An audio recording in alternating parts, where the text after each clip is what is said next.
श्रोताओं, आज इस कार्यक्रम में हमारी मेहमान हैं डॉक्टर सोनल श्रीवास्तव, जो कि सीनियर कंसल्टेंट एंडोक्राइनोलॉजिस्ट हैं। और आज आपसे एक बहुत ही महत्वपूर्ण विषय पर हम बातचीत करेंगे, हार्मोन असंतुलन और विभिन्न रोग। डॉक्टर सोनल, आपका बहुत बहुत स्वागत है हमारे इस कार्यक्रम में। धन्यवाद। डॉक्टर सोनल, हार्मोन से एक आम व्यक्ति क्या समझे? हॉर्मोन्स एक तरह के केमिकल मैसेंजर्स होते हैं जो एक सेल से दूसरी सेल तक मैसेजेस पहुंचाते हैं। मतलब एक ऑर्गन से भी दूसरे ऑर्गन तक मैसेजेस पहुंचाते हैं और सभी मेटाबॉलिज्म से लेके ग्रोथ, सारी की सारी प्रक्रियाएं जो बॉडी में होती हैं उनको रेगुलेट करने के लिए हॉर्मोन्स एक बहुत इंपॉर्टेंट भूमिका निभाते हैं। अब हम जानना चाहेंगे कि जैसे आप एंडोक्राइनोलॉजिस्ट हैं जी, हार्मोन रोग विशेषज्ञ हैं, आपका क्या काम होता है? एक्चुअली एंडोक्राइनोलॉजिस्ट मतलब जो इसी फील्ड में, हार्मोन की ही फील्ड्स में सुपर स्पेशलिस्ट हम होते हैं। तो ये एक तरह से आप समझ लीजिए हम हार्मोन स्पेशलिस्ट हैं। जैसे एमडी होता है, एमडी मेडिसिन होता है, उसके बाद कोई कार्डियोलॉजिस्ट बनते हैं, कोई नेफ्रोलॉजिस्ट बनते हैं सुपर स्पेशलिटी में। तो इसी तरह हार्मोन की बीमारियों को ट्रीट करने के लिए एंडोक्राइनोलॉजिस्ट बनते हैं। हम ऐसे दौर में जी रहे हैं जब जीवन शैली से जुड़ी बहुत सारी बीमारियां हमारे सामने हैं और हम उससे जूझ रहे हैं। खास तौर से जब हम बात करते हैं मधुमेह की और इंसुलिन की बात होती है कि इंसुलिन एक हार्मोन होता है, तो इसको कैसे समझाएंगे हमारे श्रोताओं को कि ये मधुमेह रोग कैसे हो जाता है और इंसुलिन क्या है? पैनक्रियाज जो ग्रंथि होती है ये एक बहुत इंपॉर्टेंट एंडोक्राइन ग्लैंड है बॉडी में, जो कि पेट के हिस्से में होती है, पीछे की साइड। इससे इंसुलिन निकलता है। तो इसमें बीटा सेल्स जो होती हैं वो इंसुलिन निकालती हैं। इंसुलिन ही एक सबसे एकमात्र इम्पॉर्टेंट हार्मोन है जो ब्लड शुगर को रेगुलेट करता है। और ब्लड शुगर एक नॉर्मल रेंज में होना बहुत ज़रूरी है। इसका कम होना भी खतरनाक होता है और बढ़ा हुआ होना तो बहुत ही खतरनाक है, जिसे कि डायबिटीज़ बीमारी का नाम दिया गया है। तो इंसुलिन का कम काम करना और कम सीक्रेट होना, ये दोनों ही चीज़ें डायबिटीज़ पैदा करती हैं। तो डायबिटीज़ में टाइप 1 और टाइप 2 जिस तरह की होती हैं, तो टाइप 1 में क्या होता है कि इंसुलिन सीक्रेट ही कम होता है, वो बच्चों में ज़्यादातर पाया जाता है। और जो टाइप 2 डायबिटीज़ होती है उसमें इंसुलिन सीक्रेट भी कम होता है और काम भी कम करता है, जिसे कि इंसुलिन रेजिस्टेंस बोला जाता है। तो इस तरह से इंसुलिन जो हार्मोन है उससे एक सबसे ज़्यादा कॉमन हार्मोनल बीमारी जो कि डायबिटीज़ होती है वो होता है। अब जानना चाहेंगे कि डायबिटीज़ के लक्षण क्या हैं, खास लक्षण? डायबिटीज़ में शुरू में 50% लोगों में कोई लक्षण नहीं होते हैं। इसीलिए इस समय जो स्क्रीनिंग जो बोली जाती है कि हर साल जो 35 के ऊपर लोग हैं उनको स्क्रीनिंग करनी चाहिए, वो इसलिए इम्पॉर्टेंट हो जाती है क्योंकि 50% लोगों में कोई लक्षण नहीं मिलेंगे। जो लक्षण मिलेंगे वो थोड़ी डायबिटीज़ बढ़ने के बाद मिलेंगे। वो शुरू होते हैं बार बार प्यास लगना, जैसे रात को यूरिन के लिए बार बार जाना, और वजन अकारण घटना, तेजी से वजन घट रहा है किसी का, या कोई घाव हुआ है, कोई भी इन्फेक्शन हुआ है वो हील नहीं होना, कोई भी सर्दी जुकाम भी है तो वो बहुत दिन तक चलना। तो इस तरह से आंखों में भी कुछ प्रॉब्लम हो सकती है, देखने में जैसे नंबर चेंज हो जाता है, और बहुत ज़्यादा थकान महसूस करना, एकदम शाम होते होते बहुत थकान, या तेजी से भूख लगने लगना। तो ये कुछ डायबिटीज़ के लक्षण शुरू में होते हैं। तो मधुमेह के मरीजों को समय समय पर विशेषज्ञों से जांच कराना बहुत ज़रूरी है। जी जी। और यदि हम हाइपोग्लाइसीमिया की बात करें कि ब्लड शुगर का कम हो जाना, ये क्यों हो जाता है? हाइपोग्लाइसीमिया के भी इस तरह से कारण होते हैं, जैसे कि इंसुलिन का अधिक मात्रा में जो सीक्रेट होता है, इंसुलिनोमा करके ट्यूमर होता है, उसमें हाइपोग्लाइसीमिया हो जाता है। दूसरा कारण ये होता है कि अगर डायबिटिक मरीज है और बहुत देर तक कुछ खा नहीं रहे हैं, दवाई ले ली, इंसुलिन ले ली, तो भी हाइपोग्लाइसीमिया हो जाता है। तो हाइपोग्लाइसीमिया भी एक खतरनाक चीज़ होती है जिसमें ब्लड शुगर लेवल 70 से कम हो जाता है। तो इस समय बहुत तुरंत ही उसको शक्कर या शुगर लेकर, ग्लूकोज का पानी लेकर उसको ठीक करना ज़रूरी रहता है। एक आम भ्रांति है कि इंसुलिन नहीं लेना चाहिए क्योंकि इंसुलिन के इंजेक्शन्स भी होते हैं, या इस तरह की भ्रांति है कि जब बहुत ज़्यादा बीमार हो गया तभी इंसुलिन दी जानी चाहिए। थोड़ा बताएं कि क्या दवाएं बेहतर हैं या इंसुलिन के इंजेक्शन्स? ये बहुत अच्छा क्वेश्चन है, बिकॉज ये बहुत सारे पेशेंट्स का ये रहती है भ्रांति कि इंसुलिन जो है वो एक एडिक्शन भी हो जाएगा, एक बार लगा लेंगे तो जिंदगी भर चलेगा। ऐसा बिल्कुल भी नहीं है। इंसुलिन जो लग रहा है अभी, ह्यूमन इंसुलिन होता है, वो हमारे ही शरीर में बनता है। वैसा ही इंसुलिन जो कि हम बाहर से भी लगाएंगे तो ये एक दवाई नहीं, एक्चुअली एक रिप्लेसमेंट हो रहा है ये। तो इसमें दवाई का जो रोल होता है वो टाइप 2 डायबिटीज़ में काफ़ी हद तक, शुरू में काफ़ी सालों तक, या किसी किसी पेशेंट में तो हमेशा दवाई पे ही बढ़िया कंट्रोल हो जाता है, बिकॉज डायबिटीज़ पे डिपेंड करता है कि उसकी सिवियरिटी कितनी है, उनकी बीटा सेल्स कितनी प्रिजर्व्ड हैं। अगर मान लीजिए कुछ बहुत ज़्यादा प्रोग्रेस हो चुका है किसी के अंदर जिसमें दवाइयाँ भी काम नहीं कर रही हैं, उसमें इंसुलिन का रोल बहुत ज़्यादा होता है और इंसुलिन लगाते से ही बहुत अच्छे से ब्लड शुगर कंट्रोल हो जाती है। वहीं टाइप 1 डायबिटीज़ में तो इंसुलिन डिपेंडेंट ही रहता है, तो शुरू से ही इंसुलिन रिक्वायरमेंट रहती है, उसमें लगाना ही ज़रूरी है। उसका कोई साइड इफेक्ट नहीं है, अगर अच्छे सही डोज लगाई जाए, सही समय पर लगाया जाए तो कोई साइड इफेक्ट नहीं होता।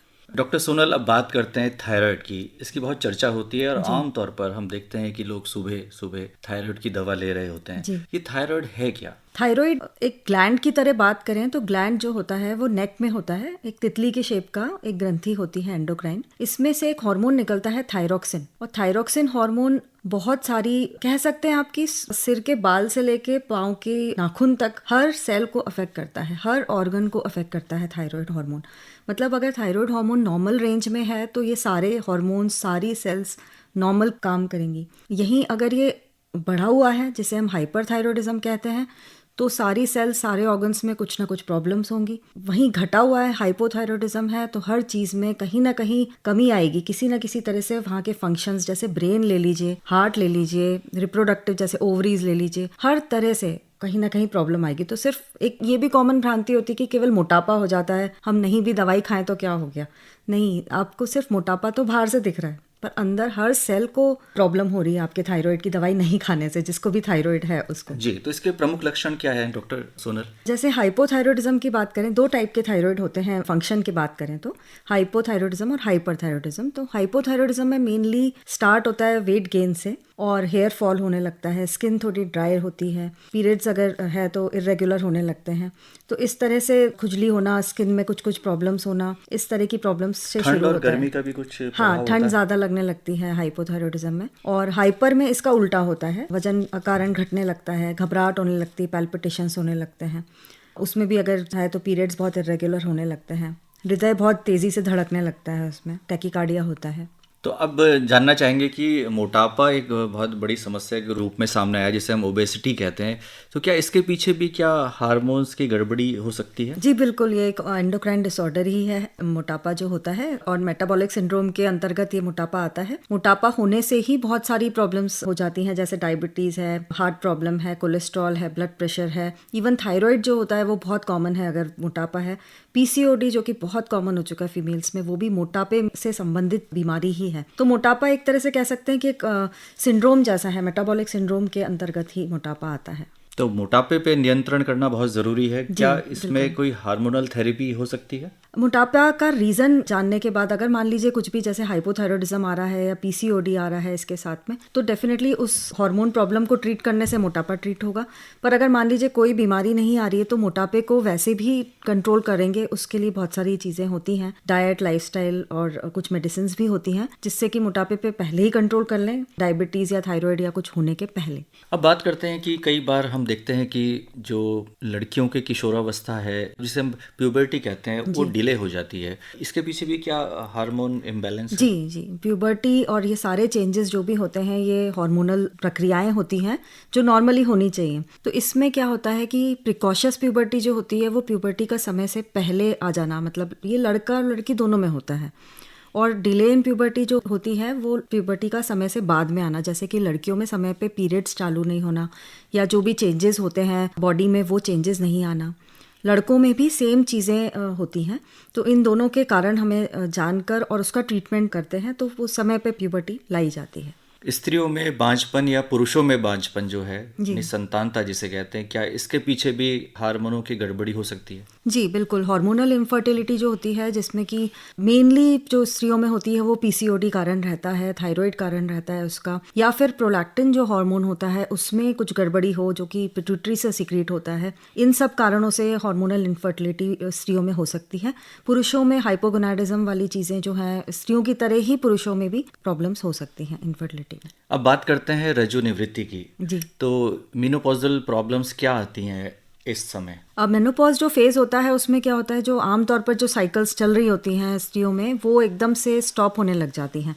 तो उस कारण से बिल्कुल बहुत सारी जो सिंड्रोम होता है, मेनोपॉजल सिंड्रोम बोलते हैं, उसमें बहुत तेज़ी से गर्मी होना, जैसे कि हॉट फ्लैशेस हो जाना, इरिटेबिलिटी होती है, बहुत सारे सिम्टम्स ऐसे जो पहले नहीं हो रहे थे, वेट गेन बहुत तेज़ी से होने लगता है, कोलेस्ट्रॉल डेवलप हो सकता है। उस समय ज़्यादा चांसेस रहते हैं डायबिटीज़, थायराइड, ये सब भी होने के। तो इस समय भी स्त्रियों को अपना वेट बहुत मेंटेन करना है, नॉर्मल लाइफस्टाइल रखनी है, जिससे कि उसको प्रिवेंट भी करा जा सकता है और सिम्टम्स भी ट्रीट करे जा सकते हैं काफ़ी कुछ। जी, अब एक बहुत ही सामान्य सी समस्या जो देखने में आती है, और वो आमतौर पर तो वृद्धावस्था की समस्या है, वो है ऑस्टियोपोरोसिस। जी, ये क्या है डॉक्टर सोनल? ऑस्टियोपोरोसिस में क्या रहता है कि हड्डियां जो हैं वो कमज़ोर हो जाती हैं, तो इसके कारण फ्रैक्चर होने के बहुत ज़्यादा चांसेस हो जाते हैं। तो आमतौर पर ये बहुत कॉमन होती है मेनोपॉज के बाद स्त्रियों में, और अगर ये इससे पहले होती है या पुरुषों में हो जाती है तो इसके लिए सेकेंडरी ऑस्टियोपोरोसिस जो होता है, जिसमें कि बहुत सारे कारण आते हैं, उनकी जांच करी जाती है। जैसे कि एक पैराथायरॉयड हार्मोन होता है, उसकी भी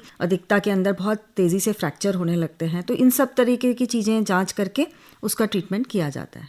अब कुछ मिनरल्स की बात करें, जैसे कैल्शियम है या सोडियम है, इनका इम्बैलेंस भी कई बीमारियों को जन्म देता है। तो थोड़ा बताएं कि ऐसा क्यों हो जाता है। जी, अभी जैसे पैराथायरॉयड ग्लैंड की मैंने बात की, तो ये पैराथायरॉयड हार्मोन जो रहता है वो कैल्शियम रेगुलेट करने के काम आता है। ये भी थायराइड ग्लैंड के पीछे रहता है, छोटे छोटे ग्लैंड्स होते हैं। कैल्शियम अगर ऊंचा स्तर पे रहा, हाइपर कैल्सीमिया रहा, तो भी प्रॉब्लम है, उसमें पथरियां बन जाती हैं और बहुत सारी प्रॉब्लम्स और भी आ जाती हैं। अगर कैल्शियम लो स्तर पे रहा तो भी ज़्यादा प्रॉब्लम होती है, जैसे क्रैम्प्स आने लगते हैं बॉडी में, और प्लस हार्ट का भी प्रॉब्लम हो सकता है। तो ये कैल्शियम का जो रेगुलेशन है ये भी डिस्टर्ब हो सकता है अगर पैराथायरॉयड ग्लैंड में कोई प्रॉब्लम आ गई, जो कि होता है हाइपोपैराथायरॉयडिज्म या हाइपर पैराथायरॉयडिज्म। फिर विटामिन डी की कमी के कारण कैल्शियम बहुत लो हो सकता है।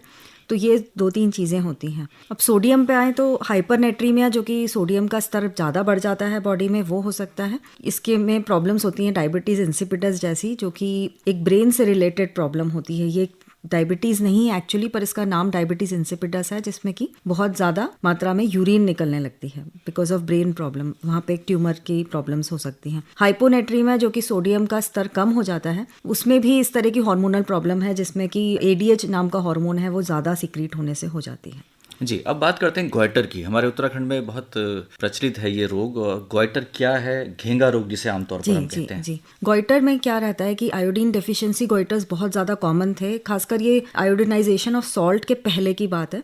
तब बहुत ज़्यादा हम देखते थे कि गोइटर, घेंगा जो रोग है वो बढ़ गया था, और प्लस पहाड़ी एरियाज़ में ये ज़्यादा होता है बिकॉज वहाँ के जो पानी और इसमें आयोडीन की मात्रा बहुत कम होती है। तो इसलिए जो आयोडिनाइजेशन किया गया सॉल्ट का, जिसमें कि नमक के अंदर ही मिला दिया गया, उससे ये चीज़ें बहुत कम हो चुकी हैं, जो आयोडीन डेफिशिएंसी गोइटर होता है। बेसिकली गोइटर मतलब थायराइड की स्वेलिंग होती है। अब इसमें अभी जो गोइटर्स ज़्यादा देखने में आते हैं उसमें हो सकता है कि थायराइड नोड्यूल्स हों जो कि फंक्शनिंग हो, तो जिससे कि हाइपरथायरॉयडिज्म हो गया, या फिर हैशीमोटोस थायरॉयडाइटिस जो बोलते हैं, ऑटो इम्यून थायरॉयडाइटिस है जिसमें हाइपोथायरॉयडिज्म होता है, उसमें भी गोइटर देखने को मिल सकता है। तो ये भी इसमें जांच करके हमें पता चल जाता है कि क्या कारण हो रहा है उसका, और उसका सही तरीके से निदान किया जा सकता है। कई बार हम देखते हैं कि जो छोटे बच्चे हैं उनकी जो लंबाई है वो बढ़ती नहीं है। इसके पीछे भी क्या कुछ ऐसा कारण है? बिल्कुल, ये भी एक हार्मोनल प्रॉब्लम है जिसमें ग्रोथ हार्मोन डेफिशिएंसी हो सकती है, थायराइड की प्रॉब्लम हो सकती है, बच्चों में भी थायराइड हो सकता है, उसके कारण उनकी हाइट जैसी बढ़नी चाहिए वैसी नहीं बढ़ती। इसमें भी एक उम्र के पहले अगर आ जाते हैं माता पिता, तो बहुत अच्छे से उनका इलाज होके नॉर्मल हाइट करी जा सकती है। और एक और कारण यह है कि माता पिता की हाइट ही कम हो और प्लस बच्चे को कोई बीमारी ना हो, तो इसको जिसमें कि फैमिलियल शॉर्ट स्टेचर कहते हैं, उस केस में भी ट्रीटमेंट करके उसकी बच्चे की हाइट नॉर्मल की जा सकती है। तो यदि ये तमाम समस्याएं जो आपने गिनाई है इनको हम हार्मोन डिसऑर्डर्स कह सकते हैं, और यदि कोई समस्या हो तो किसी विशेषज्ञ एंडोक्राइनोलॉजिस्ट से संपर्क किया जा सकता है, उससे परामर्श लिया जा सकता है। तो डॉक्टर सोनल श्रीवास्तव, आज आप इस कार्यक्रम में आई और बहुत ही महत्वपूर्ण बातें आपने हमारे श्रोताओं के साथ साझा की। आपका बहुत बहुत आभार, बहुत बहुत धन्यवाद। धन्यवाद।